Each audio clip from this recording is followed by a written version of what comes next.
जमा की गई राशि, लगाया गया ब्याज दर और अंत में मिलने वाला पूरा मैच्योर अमाउंट, उन सब में से किसी पे भी टैक्स नहीं लगता है। तो बहुत ही कमाल का ये पीपीएफ अकाउंट होता है। इसको तो जरूर ही ओपन करना चाहिए हर इंसान को, भले आप करोड़पति बनना चाहते हैं या नहीं बनना चाहते हैं। टैक्स का तो बेनिफिट आपको मिलेगा ही, मैच्योर होने पे जो पैसा बनेगा उस पर भी टैक्स नहीं लगेगा। तो सोच क्या रहे हैं, अगर पीपीएफ अकाउंट आज तक शुरू नहीं किया है तो आज ही शुरू कीजिए, पीपीएफ अकाउंट ओपन कीजिए और आज से जमा करना शुरू कीजिए अगर करोड़पति बनना है तो। जी हाँ, इसमें पैसा लगाने के लिए आप एक एम्प्लॉय हो सकते हैं, आप जॉब होल्डर हो सकते हैं, आप एक सेल्फ एम्प्लॉयड हो सकते हैं, आप बिजनेसमैन हो सकते हैं, आप चाहे दुनिया का कोई भी काम करते हो, आप पीपीएफ में इन्वेस्टमेंट कर सकते हैं। तो आज की इस वीडियो में हम जानेंगे कि आखिर पीपीएफ में आप कितना पैसा जमा कर सकते हैं, जमा करने के नियम क्या है, कितने साल है यानी कि अवधि क्या है जमा करने की, उस पर इंटरेस्ट रेट आपको क्या मिलता है, ये किस प्रकार से इंटरेस्ट रेट कैलकुलेट होगा ताकि आप करोड़पति बन सकते हैं, मिनिमम कितना पैसा आप जमा कर सकते हैं, इसकी बीच में निकासी की जा सकती है या नहीं की जा सकती है, क्या आप इसे बीच में बंद भी कर सकते हैं, अगर बंद कर सकते हैं तो कितना समय लगेगा, नहीं बंद कर सकते तो आखिर कब तक इसे आपको यूज करना है, और बेस्ट केस सिनेरियो में अगर ये मैच्योर हो जाता है तो कितना पैसा आपको बनता है, ये सब विस्तार से हम जानेंगे इस वीडियो में। तो आइए इस वीडियो को बिना देरी किए फटाफट शुरू करते हैं। जी हाँ, तो सबसे पहले शुरुआत करते हैं कि आप कितने बैलेंस से इसकी शुरुआत कर सकते हैं, यानी पीपीएफ अकाउंट को ओपन कर सकते हैं। देखिए, पीपीएफ अकाउंट को शुरू करने के लिए मिनिमम 500 रुपए और मैक्सिमम 1,50,000 रुपए एक साल के अंदर आपको जमा करना होता है। ये जमा आप इंस्टॉलमेंट में भी कर सकते हैं, यानी कि ईएमआई करके, हर मंथ करके, या जितनी बार चाहे उतनी बार आप पूरे साल में, लेकिन हाँ 12 बार। और अगर आप चाहें तो एक लमसम अमाउंट भी एक साथ ही आप जमा कर सकते हैं पूरे साल के लिए। तो ये आपके ऊपर है, ऐसा कुछ फिक्स नहीं है कि हर महीने ही आपको जमा करना है या साल में एक ही बार जमा करना है, तिमाही जमा करना है। ऑल डिपेंड्स ऑन यू कि आप कितना जमा करना चाहते हैं, लेकिन मिनिमम कम से कम 500 रुपए या मैक्सिमम 1,50,000 रुपए तक आप जमा कर सकते हैं। अगर उसके ऊपर भी जमा करते हैं तो कोई दिक्कत नहीं है, आप जमा कर सकते हैं, लेकिन 1,50,000 रुपए तक पे ही आपको बेनिफिट मिलता है इंटरेस्ट रेट का। अब दूसरा पॉइंट डिस्कस करते हैं कि आखिर इस पे बेनिफिट क्या मिलता है, इंटरेस्ट रेट क्या है। करंट फिस्कल ईयर में जो गवर्नमेंट ने डिसाइड किया हुआ है वो इंटरेस्ट रेट है 7.1% पर एनम का। इस रेट ऑफ इंटरेस्ट पे अभी पीपीएफ पे बेनिफिट मिल रहा है। ये सुनने में बहुत बड़ा अमाउंट तो नहीं लग रहा है, लेकिन आपके छोटे मोटे एफडी या रिकरिंग डिपॉजिट से तो बेटर है। एफडी में आपको 5 से 6% का मिलता है, जो नॉर्मल रिकरिंग डिपॉजिट्स करते हैं उसमें भी आपको 4 से 5% का मिलता है, या फिर आपने सिर्फ अकाउंट पे पैसे छोड़ रखे हैं तो वहां भी 4 से 5% का ही बेनिफिट मिलता है। तो उससे कहीं बेहतर है और आप पैसा जमा करके यहाँ करोड़ रुपए भी बना सकते हैं। ये हम जानने वाले हैं इस वीडियो में आखिर किस प्रकार से। तीसरे पॉइंट पे चलते हैं। तीसरा point, benefit in tax exemption. Tax exemption का मतलब है अगर आप जॉब करते हैं, बिजनेस करते हैं, सेल्फ एम्प्लॉय हैं, एक पर्टिकुलर स्लैब के बाद आपको टैक्स देना पड़ता है। तो इनकम टैक्स के एक्ट 1961 के अकॉर्डिंग 80C के अंदर आप इसका टैक्स एग्जम्पशन में बेनिफिट ले सकते हैं, यानी कि जितना अमाउंट आपने पीपीएफ के अंदर जमा किया हुआ यानी कि 1,50,000 रुपए तक आप माइनस कर सकते हैं अपने ओवरऑल इनकम से। तो टैक्स में आपको बेनिफिट मिल जाता है, ये एक बेनिफिट है। चौथे नंबर पॉइंट पे बात करते हैं, मिनिमम टेन्योर क्या है। जी हाँ, मिनिमम टेन्योर या मैक्सिमम टेन्योर जो भी बोले, 15 साल तक आपको जमा करना पड़ता है एज पर पीपीएफ पॉलिसी। आप उससे ज्यादा भी जमा कर सकते हैं, कैसे करेंगे मैं आगे बताऊंगा, लेकिन 15 साल मेच्योरिटी के लिए है। अगर आप एक बार जमा करना शुरू करते हैं तो 15 साल तक आपको रखना पड़ेगा पैसे, तभी ये मेच्योर होगा, और करोड़ रुपए बनाने हैं तो उतना टाइम तो देना ही पड़ता है। और जरूरत पड़ने पे 15 साल पूरा होने के बाद 5 साल के लिए आप आगे एक्सटेंड भी कर सकते हैं। 5 साल एक्सटेंड करने के लिए नियम सिर्फ ये है कि अंतिम वर्ष से 1 साल पहले, यानी कि 15वां साल जब आएगा उससे पहले, यानी कि 14वें साल में आपको लिखित रूप से आवेदन देना पड़ेगा बैंक को कि मैं आगे 5 साल के लिए एक्सटेंड करना चाहता हूँ। उसी तरीके से वापस से 5 साल एक्सटेंड करना चाहते हैं, फिर 4 वर्ष जब पूरा होने वाला होगा उसी समय वापस से एक लिखित रूप से आवेदन दीजिए कि आप वापस से 5 साल के लिए एक्सटेंड करना चाहते हैं। तो इसका कोई लिमिट नहीं है, आप जब तक चाहे 5-5 साल के लिए एक्सटेंड कर सकते हैं। नियम सिर्फ ये है कि आपको कम से कम 1 साल पहले इन्फॉर्म करना पड़ेगा बैंक को, ताकि वो मैच्योरिटी वाले कैलकुलेशन मोड में ना जाए।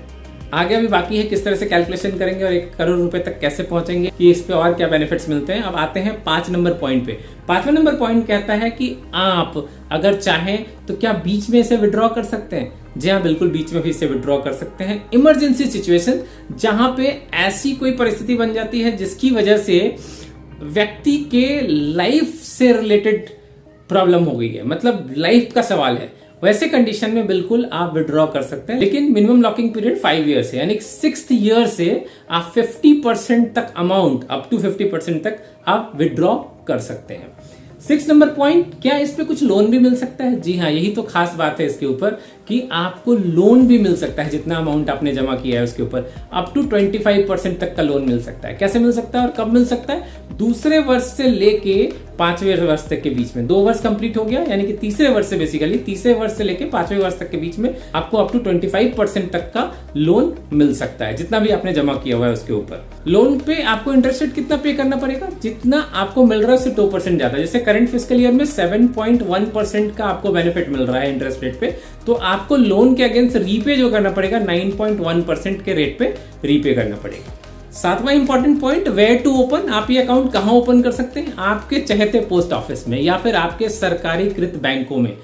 तो आप सरकारी बैंक से भी ओपन कर सकते हैं, आप पोस्ट ऑफिस से भी ओपन कर सकते हैं, और कुछ प्राइवेट बैंक्स भी इसमें हेल्प करते हैं पीपीएफ अकाउंट ओपन करने में, जिसमें एचडीएफसी और आईसीआईसीआई नंबर 1 पे। तो आप इन बैंक्स में कहीं भी जाके आप चाहे तो पीपीएफ अकाउंट ओपन कर सकते हैं। आजकल तो ऑनलाइन सुविधा भी उपलब्ध हो गई है। अगर आपके पास ऑलरेडी इंटरनेट बैंकिंग है एचडीएफसी, आईसीआईसीआई, एसबीआई इत्यादि की, तो आप ऑनलाइन ही आप अपना पीपीएफ अकाउंट एक्टिव कर सकते हैं और उसमें मनी ट्रांसफर कर सकते हैं। अपने नॉर्मल सेविंग अकाउंट से पीपीएफ अकाउंट में मनी ट्रांसफर करके भी एक्टिवेट रख सकते हैं अपने पीपीएफ अकाउंट को।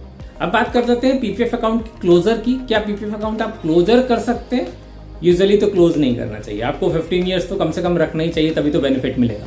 लेकिन ऐसी सिचुएशन बन जाती है कि इसको आप नहीं चला पाएंगे, लाइफ थ्रेटनिंग इवेंट आ गई है, कुछ ऐसा हो गया है कि इसके बिना तो काम नहीं चलेगा और पैसे की सख्त जरूरत है, तो वैसे कंडीशन में आप अकाउंट को बंद कर सकते हैं और वो पैसे पूरे विड्रॉ कर सकते हैं। शर्त सिर्फ यही होता है, बैंक को वो एविडेंस चाहिए होते हैं कि ऐसा क्या डिजीज हो गया है जिसकी वजह से आप कोई लाइफ थ्रेटनिंग है और इसकी वजह से आपको पैसे वापस लेने की जरूरत है। लेकिन अकाउंट बंद हो सकता है ऐसे क्रिटिकल सिचुएशन में। बट क्लॉज सिर्फ वही है, 5 ईयर्स, मिनिमम 5 ईयर्स का तो लॉकिंग है। 5 ईयर्स के बाद ही क्लोज कर सकते हैं। 5 ईयर्स से पहले हुआ है तो ऐसे भी इतना पैसा नहीं होएगा जिसमें आपको बहुत ज्यादा बेनिफिट हो जाए। हाँ, पैसा तो पैसा ही होता है, आप डिपेंड करता है कितना पैसा जमा कर रहे हैं। लेकिन अगर आप ज्यादा पैसा जमा कर रहे हैं तो आपके पास कॉर्पस भी अधिक होगा। तो 5 ईयर्स का बेसिकली मिनिमम टेन्योर रिक्वायर्ड है। अब बात करते हैं सबसे इंपॉर्टेंट कि किस तरीके से आप मैक्सिमम बेनिफिट उठाएंगे और करोड़पति बनेंगे। तो पहले बात करते हैं कि आपको कब जमा करना चाहिए। अगर आप मंथली जमा करते हैं तो 5 तारीख से पहले जमा कीजिए। 1 तारीख, 2 तारीख, 3 तारीख या 4 तारीख तक जमा कर दीजिए। अगर आप 4 तारीख तक अपने पैसे जमा करते हैं पीपीएफ अकाउंट में तो उस महीने का पूरा आपको इंटरेस्ट बेनिफिट मिलता है। इंटरेस्ट कैसे कैलकुलेट होता है? इंटरेस्ट तो वैसे कैलकुलेट होता है तिमाही पे, मिलता है साल के अंत में, लेकिन तिमाही पे कैलकुलेट होता है, हर 3 महीने पे। लेकिन 3 महीने का कैलकुलेशन भी तभी होगा अगर 4 तारीख से पहले वो जमा हुआ है। अगर 4 तारीख के बाद जमा हो रहा है, 5 तारीख या उसके बाद जमा हो रहा है, तो उस महीने के इंटरेस्ट में उसका कैलकुलेशन नहीं होगा, अगले महीने के साइकिल में वो चला जाएगा। तो जब बेनिफिट लेना ही है तो क्यों ना 1 से 4 तारीख के बीच में जमा किया जाए, तो बेनिफिट हो जाएगा। या फिर महीने के अंत में कर रहे हैं 30 तारीख को, 31 तारीख को, तो ऑलमोस्ट अगला महीना हो गया, तो इट्स ओके, फाइन, चलेगा, अगले महीने में आपका कैलकुलेट हो जाएगा। अब सबसे इंपॉर्टेंट बात करते हैं किस प्रकार बनेंगे करोड़पति। तो आपको मैक्सिमम इसमें कितना जमा करने के लिए बोला गया है? 1,50,000 रुपए तक आप जमा कर सकते हैं और उसमें टैक्स का बेनिफिट भी मिलेगा एटीसी में। इसका बेनिफिट, जितना पैसा आपने जमा किया है उस पर कोई टैक्स नहीं लगता, यानी एग्जम्पशन हो जाता है। इस पे जो इंटरेस्ट मिलता है उस पे भी, यानी कि ब्याज जो मिलेगा आपको, जो फायदा होगा उस पे भी कोई टैक्स नहीं मिलता, ये दूसरा बेनिफिट है। और ये मैच्योर होकर जितना अमाउंट आपको मिलेगा ना, इस पे भी आपको कोई टैक्स पे नहीं करना है। यानी कि जमा की गई राशि, लगाया गया ब्याज दर और अंत में मिलने वाला पूरा मैच्योर अमाउंट, उन सब में से किसी पे भी टैक्स नहीं लगता है। तो बहुत ही कमाल का ये पीपीएफ अकाउंट होता है। इसको तो जरूर ही ओपन करना चाहिए हर इंसान को, भले आप करोड़पति बनना चाहते हैं या नहीं बनना चाहते हैं। टैक्स का तो बेनिफिट आपको मिलेगा ही, मैच्योर होने पे जो पैसा बनेगा उस पर भी टैक्स नहीं लगेगा। तो इससे बेहतरीन कोई स्कीम है ही नहीं। तो अब आगे बढ़ते हैं कि आखिर कैसे करोड़पति बनेंगे, कैसे करोड़ रुपए बनाएंगे। 1,50,000 रुपए आपको हर साल का मैक्सिमम जमा करना है। उसको मंथली पे डिवाइड कर दे 12 महीने से, तो बनता है 12,500 रुपए पर मंथ का। अब आप चाहे जॉब कर रहे हो, चाहे आप बिजनेस कर रहे हो, सेल्फ एम्प्लॉयड हो, अगर आप इतना कर सकते हैं 12,500 रुपए, जो कि बहुत ज्यादा अमाउंट नहीं है आज की तारीख में, जो लोग ठीक ठाक कमा लेते हैं उनके लिए। मान लीजिए 25,000 30,000 जिनकी सैलरी है, वही तो सोचेंगे ना फ्यूचर में करोड़ रुपए बनाने का। तो अगर वैसे लोग अगर 12,500 रुपए पर मंथ जमा कर लेते हैं, या फिर नहीं भी कर पाते, चलो साल के अंत तक किसी तरीके से 1,50,000 रुपए जमा कर लेते हैं, इधर से उधर से कुछ बोनस आ गया, कुछ एक्स्ट्रा कमाई कर ली उससे, तो इस पैसे को जमा करके आप हर साल जो बेनिफिट बनाएंगे, उस तरीके से 25 साल में टोटल जमा राशि बनती है सिर्फ 37 लाख रुपए। और उस पे जो इंटरेस्ट बेनिफिट मिलेगा लगभग 65 लाख रुपए का, और ये टोटल अमाउंट बन जाता है 1,03,08,12 रुपए का।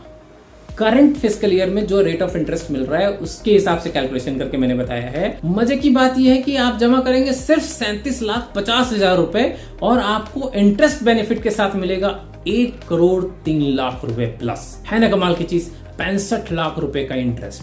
तो सोच क्या रहे हैं, अगर पीपीएफ अकाउंट आज तक शुरू नहीं किया है तो आज ही शुरू कीजिए, पीपीएफ अकाउंट ओपन कीजिए और आज से जमा करना शुरू कीजिए अगर करोड़पति बनना है तो। उम्मीद करता हूं ये वीडियो आपको जरूर हेल्प करेगा अपने पैसे को बड़ा बनाने में।